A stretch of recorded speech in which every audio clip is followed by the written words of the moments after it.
They were 9 college friends: Ryan, Ethan, Liam, Jason, Chris, Sophia, Emily, and Grace. They shared a small YouTube channel where they posted videos of forgotten and abandoned places, always looking for thrills and adventure.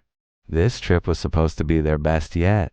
Far deep in the mountains, hidden beneath thick, dark forests, there was a village that no one dared to speak about. The locals warned them many times. That village was destroyed many years ago in a terrible fire. No one buried the dead. Their souls never found peace. You should never go there, especially after dark. But the friends were excited and curious. They ignored the warnings. Early in the morning, they packed their gear. 2 jeeps filled with friends and cameras, ready to capture the unknown. They laughed and joked as they drove, the sun shining through the trees. The road became narrow and twisted as they went deeper into the forest. The trees grew taller and thicker, blocking out the light. Birds stopped singing. The air grew colder and heavier, almost like the forest was holding its breath. Their GPS signal disappeared. Suddenly, they saw an old, fading wooden sign nailed to a tree. It read, "Do not enter after sunset." It was already late afternoon. Ryan laughed, trying to ease the growing tension. It's just an old superstition. Nothing to be afraid of. Let's see what is really out there. Sophia looked uneasy. I don't know. This place feels wrong. Like something is watching us. They found a small clearing near the ruins of the first house. Decided to set up camp.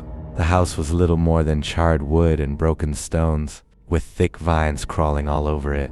Like the forest was trying to swallow it whole. The wind whispered through the broken windows. The friends started a fire and gathered around. At first, their laughter echoed through the night. They shared stories, teasing each other, trying to keep the mood light. But as night fell, the shadows grew longer and darker. The laughter slowly faded into silence. Emily pointed her camera toward the trees and suddenly froze. On the screen, a tall, shadowy figure stood just beyond the firelight. When the others turned to look, there was nothing there. Emily whispered, "Did you see that? Someone or something was standing right behind us." Chris chuckled nervously. "You're trying to scare us, right?" But no one was joking anymore. Liam wandered near an old moss-covered well and heard faint, childlike laughter coming from its depths. He leaned over to look inside but saw only black nothingness staring back. The laughter stopped as suddenly as it began. Ryan noticed fresh footprints leading from the campfire into a nearby, crumbling house. He called the others, but none of them admitted seeing the marks. Suddenly, Chris's voice changed. It became low and strange. He said in a chilling tone, "They never left." The wind howled through the trees like voices whispering secrets. The shadows shifted as if alive, moving just out of sight. Hours passed. Ethan, always the practical one, checked his watch and noticed it had stopped. Phones, cameras, even flashlights flickered and died one by one. Jason volunteered to find a signal for help. He walked into the darkness, his flashlight barely cutting through the thick fog. Minutes passed, then an hour. He never came back. Later, they found his flashlight lying on the ground near a wall, covered in strange symbols carved deep into the stone. The air was cold there, and an unnatural silence pressed on their ears. Panic set in. The paths they tried to take twisted and turned, leading them back to the same place again and again. The village was like a maze, alive and changing around them.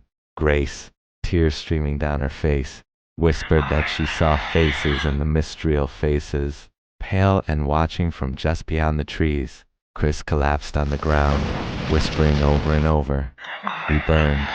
But the fire never ended. We still walk in one broken house. They found an old diary, its pages yellowed and torn. The last words made their blood run cold. We burned, but the fire did not end. We still walk unseen. Suddenly, piercing screams shattered the silence. Someone disappeared into the thick fog, swallowed by the darkness. Fear and confusion took over. The group split up, each running in different directions, desperate to escape. When dawn finally broke, only Sophia, Liam, Emily, and Ethan reached the edge of the village. But one of them was silent, pale, and changed, their eyes empty as if something inside had taken over. Back in the city, their footage was mostly corrupted, but in the final seconds, a faint child's voice whispered on the recording. You came. Now we can leave. The curse was not just to trap souls forever. It was to find new hosts, new bodies to walk the village with,